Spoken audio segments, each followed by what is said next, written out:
Igbo bụ Igbo, ụtụtụ ọma, ihe ọma, mgbede ọma, depending your time zone. Anyị ya dịka echi, maka na echi adịghị agwa agwụ ka anyị na-agbaga. Ọ bụ na isi onye bụ what are you waiting for? Click the like button, subscribe, comment, share. Ife anyị na-ekwu na nke ikpeazụ oyi eruru gị, ịghọtago. Ife anyị na-eme ka ebe a bụ common sense. Ọ bụrụ na anyị kara gị were mara ife, mana anyị nọ na media na-ehelpụ gị ka ị nwee ike ịdị na-put the dot together. Ịghọtago ya ka o ji wee dị mma na ọ bụ na ịnweta ozi anyị ga-atara ya share ya. We hate nobody, we are only for the truth. Maka as a Christian, as na ọ bụ the truth bụ ihe ya set anyị free. I just want to make common sense as always. As na ọ bụ truth bụ ihe ya set anyị free as a Christian, then ị bịala omenala anyị n'okwu Igbo asị na eziokwu bụ ndụ. Bible asị gị ngị bụ onye ezi omume na ọ ga-adịrị ala mma. Ịma mfụ onye eziokwu ghara ịfụ ezi omume n'ime ya, so ihe niile a na-arụkọ ọrụ. So ọ bụrụ ya, this is just a quick one. O nwere ife mụnwa ji egosi gị, and ife ahụ ji egosi gị bụ ife wetara Igbo ji wee bụrụ Igbo. No matter ntụ ọbụla o si were dị, Igbo bụ Igbo. Anyị nwere ịbịa na Igbo na ndị na-ekwu eziokwu, anyị nwere ha so na majority.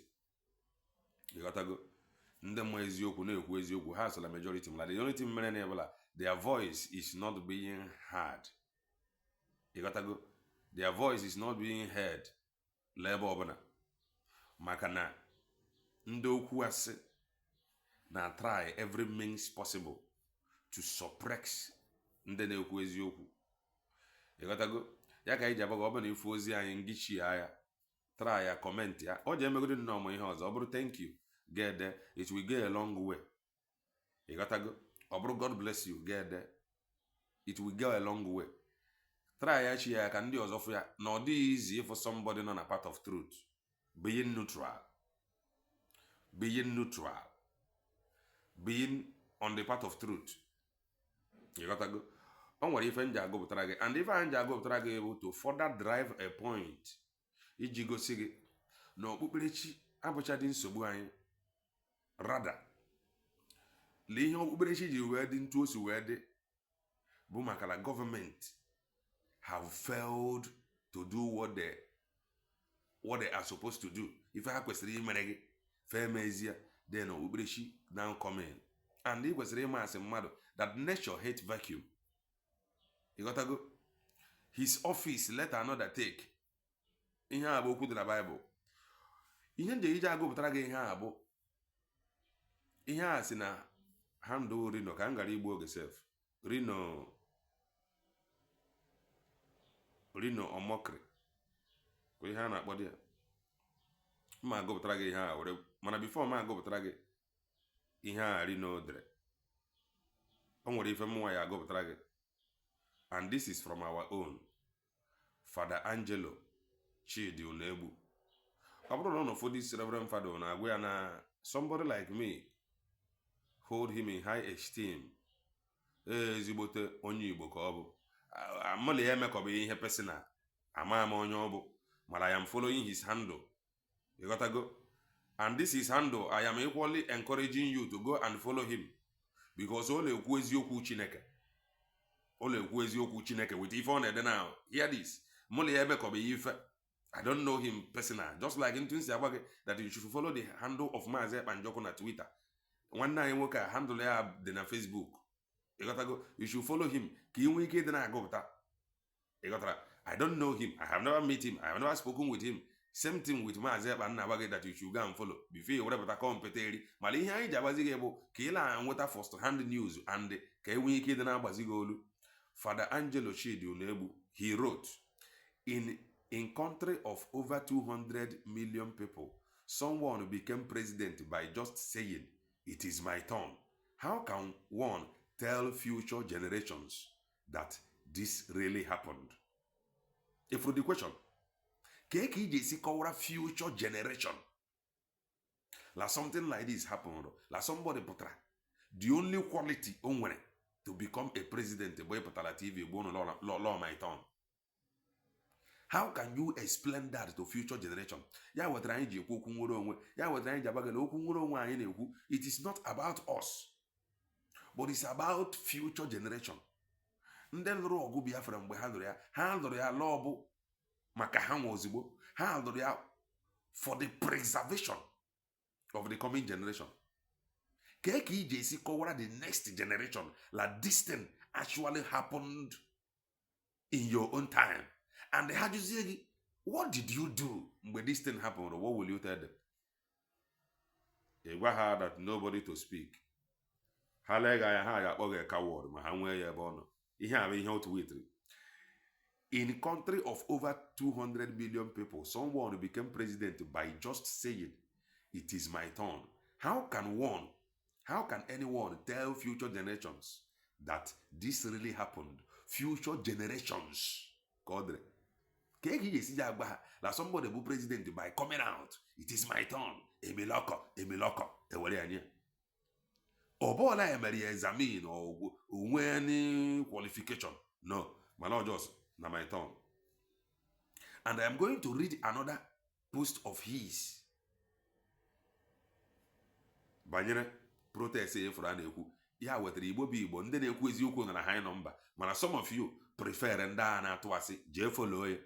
La ihe ọ dịrị ebe a during the protest. And ihe niile abụ ihe somebody like me and the experience of NSAS and the experience of Ntuala Igbo dị. Ya wetara anyị ji wee sị gị that you should not get involved. Iburukwula any placard na Igbo bụ Igbo repụta siri ile eme ngagharị ebi nkwawa hapụ ndị ebila akwa ka akpa ya. In fact, o nwere ya onye Igbo pụtara sị na agụ ụra aga eme vidio kwefuru gosi ada saịdị ya ka ọ na-ada ebi nkwawa tanga ọdụlọ nwanne ha nọ n'ọchịchị irukwenye ala nọt ọ na-akpọtụ ebe a tanga ọdụlọ nwanne ha siri n'ọchịchị werepụ. Ifugia, let me read again from Father Angelo Chidi Unegbu. Any protest that is not geared toward putting away this present political structure is simply a waste of time. The country as it is structured is completely irredeemable. Ihe abụ men that stand for the truth. Ihe niile abụ ihe anyị fụchara were gba gị sị nga pụtakwara. Let me take it again. Any protest that is not geared toward putting away this present political structure is simply a waste of time. That is the honest truth. Lago is just a waste of time. After 24 hours, you got any chance, you never know. Mana, we want a lasting solution. Bully put la protest lead, he put away this present political structure. Then let me take the last part. The country as it is structured is completely irredeemable. Now, yaka on about Lord irredeemable. Yaka ija wagen gigeziente la onye na-ekwu okwu nwere onwe, which is plan B. Ihe abụ men that stand for the truth. O nwere ife ọzọ ndị agụpụtaziri from ndị mmụ ihu abụọ dịka Reno Omokri ndị me ihe eme ichere ihe ọ na-arụ la his space na-abịa ijide Igbo la adọsasị.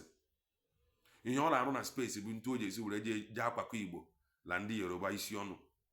Ihe ọ na-arụ la his handle bụ ntu o ji esi jee jide arịwa kwakọ ha na-egbu isi ọnụ. Nneka ihe abụ ihe ọ na-arụ. Onye ọkpọrọ ọnụ mgbe niile bụ Peter Obi, the same Peter Obi a na-aya nwakwere mgbe ahụ. So ihe ọ ji achọ ihe a na-abụ ihe afọ na-eri anywhere bele first. Ịghọtago? Mma edere gị something ọ dere. And ihe ahụ ọ dere bụ ihe mụnwa ji ekwu la obodo bongo dị ntu o si wee dị la ụka abụọ the problem. La the problem bụ na the government fail ola to do what they're supposed to do. The government fail ola to do what is working. L'obodo ndị ọzọ ya wetara bongo ji wee dị ntu otu o si wee dị. And exactly that thing from na-agbago oge ahụ bụ ihe this man to wait. Then when I finish reading this, I just read half of it for me to point out or ka m gba gị ife m chọrọ ịgwa gị. Mgbe ngosi ya ewere njuzie gị mgbe aka ya for reason to believe. La mgbe ọbụla gọọmenti failed to do what they supposed to do, ihe ahụ test go n'obodo ndị ọzọ chọpụta na ọ na-arụ ọrụ, a ga-achọrịrị ebe eji ejide aka were gbagala ihe abụ the problem. Mana okpukperechi ya bụ nsogbu anyị na bongo. nsogbu anyị bụ ndị na-achị obodo felri idozi obodo put things in place ya ka mmadụ ji ejije apụta prefezie imiti a pastor a prophet omiti ele ọfisi ya ka ọ kpere ya ekpere ka ahụ dị ya mma ka ma ije ụlọ ọgwụ ọ na-eje n'ụlọ ọgwụ o ji ego ọ bụla arụ ụlọ ọgwụ ọ dị standard ụlọ ọgwụ abụrụ almost free of charge onye ahụ were ebe ahụ o jee meet a doctor instead of meet a prophet mana based on ụlọ ọgwụ adọrọ ọ ebe ahụ o jee meet a prophet first before doctor. Let me read exactly ihe a ịfụrụ ihe a bụ ihe na-emere ihe a na okay let me read first ka ọ ghara ịdị ka ekwu okwu. From Reno Omokri, my final take away from president's speech is that he should realize that state governments, especially governors, are not the best means and the ways to channel intervention fund and the palliatives to the grassroots. Yes, he will need their political support to govern, and he may also have an eye on his second tenure agenda, which is natural. So he would want to appease and patronize them, but that should only to some extent. Perhaps he may want to work with faith-based association like the Nigeria Supreme Council for Islamic Affairs and the Christian Association of Nigeria to set up interfaith agencies in all 36 states and the FCT Abuja to provide alternatives and a non-governmental structure for getting some of this intervention fund and the services as well as palliatives to the hands of Nigerians who needed them. Okwefuru advice o jare ihe ọba advice o jere enye o kwesịrị inye gọọmenti as onye bi London or UK la ebe ọ nọ. Eju onye a na ma obodo ahụ nọ bụ UK ma enwere ụdị ihe a na ya nwa pointry out ọla ya pointry Nigeria president ime interfaith agency or gene jụọ ya ma ụdị ihe a ma ọdịla UK ebe obi ya bụtara anyị ji agbagala some of these people adịghị ekwu eziokwu.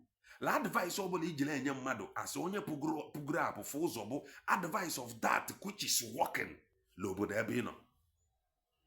And what is that advice? That something that is working n'obodo ebe ị nọ bụ na obodo ji eme ekichọ this digital age a na ihe a na-eyuzu nwe ya ọfụma.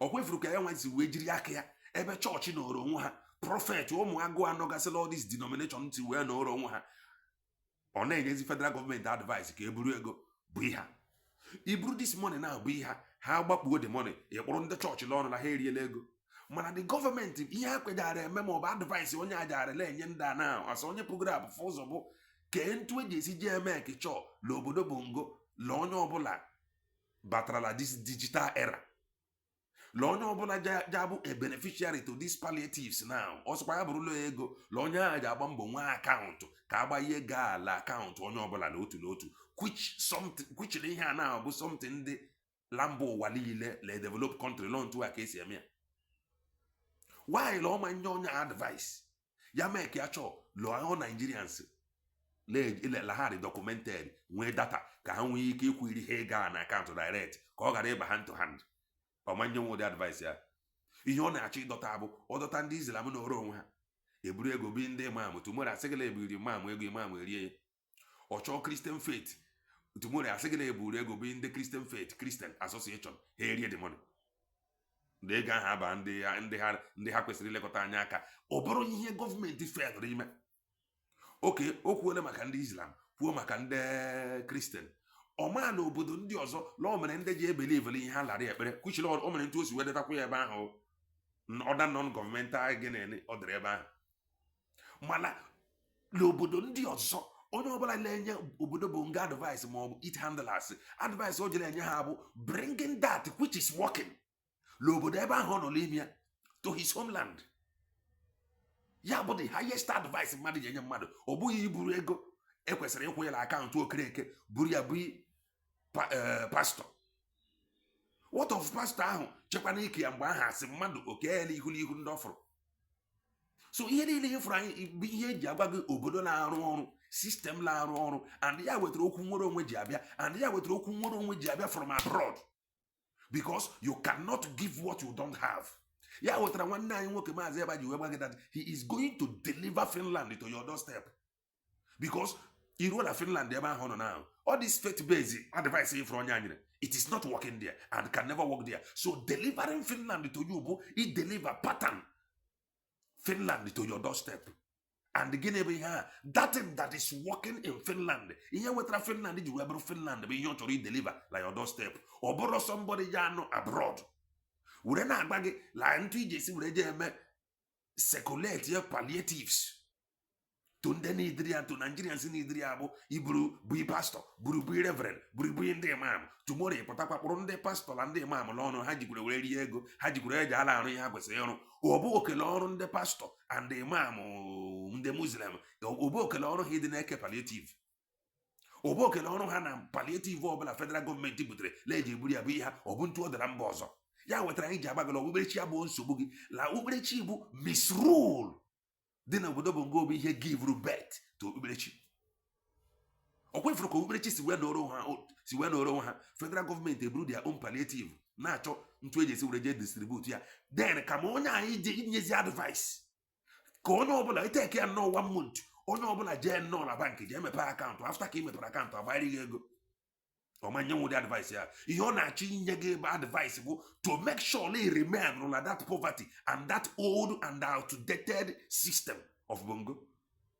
If only I be kwefuru onye now with this kind of mentality, ọ bụrụ na obodo na-arụ ọrụ mgbe ọbụla o megidere pụta na ọ chọrọ contest for president with this kind of mentality and this mindset now, o kwesịghị ka o nweta any single vote for somebody like me. I'm telling you the honest truth. Because ọ bịakwa dị ya, he must maintain that pattern that have never lead Bongo to anywhere. He must maintain that pattern that have never made a Bongo great.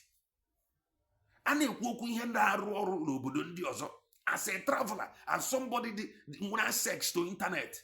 Ọ nọ ebe ọ nọ at wait lee guideline ka ma ịdị na-agba ndị a n'obodo ahụ nọ n'ime ya bụ UK na o nwere ife na-arụ ọrụ ebe ahụ. La ife ahụ na-arụ ọrụ na UK ahụ ebe ahụ nọ la ọrụba ọrụ na benni ya na-ebe Bongo na ofe iru love so much that is not a crime. Ọma lead with such campaign, ọma mmenwe ya. Ihe ọ na-eme ebe ịchọ ntụ onye si ja dọka Igbo la Yoruba isi ọnụ, dọka obi ka ọ kpọrọ ọnụ ka ọ dọọ ya vam ya ka anyị ji egbela agbagala ebe ọbụla afọ fesịrị ka ọ nọ. Ihe ọ na-achọ ọ bụ ntụ onye si ya dọka nọt na Igbo isi ọnụ. So Igbo bụ Igbo mara na ihe anyị ji ekwu ya ntụ abụ ka anyị mara ndị anyị kwesịrị ịdịla ege ntị. Ọ bụ onye chọrọ i maintain this old pattern ja work omebe ọrụ bụ ọrụ. Ihe onye ọbụla iji ege ntị bụ onye ahụ chọrọ i deliver that which is working lebe obi to you. Onye a bụ onye kwesịrị ntụkwasị obi. Ọ bụ onye bichara Bongo fu ntụ sistem obodo Bongo dị pụọ abroad biri ebe ahụ kalakwa enyekwa advice how to maintain same system dị arụ bụ ọrụ. Ụdị mmadụ ahụ ekwesịghị ige ntị. Ka Chineke mezie okwu anyị ga understanding n'aha Eze Chite Oke abịa ma ise.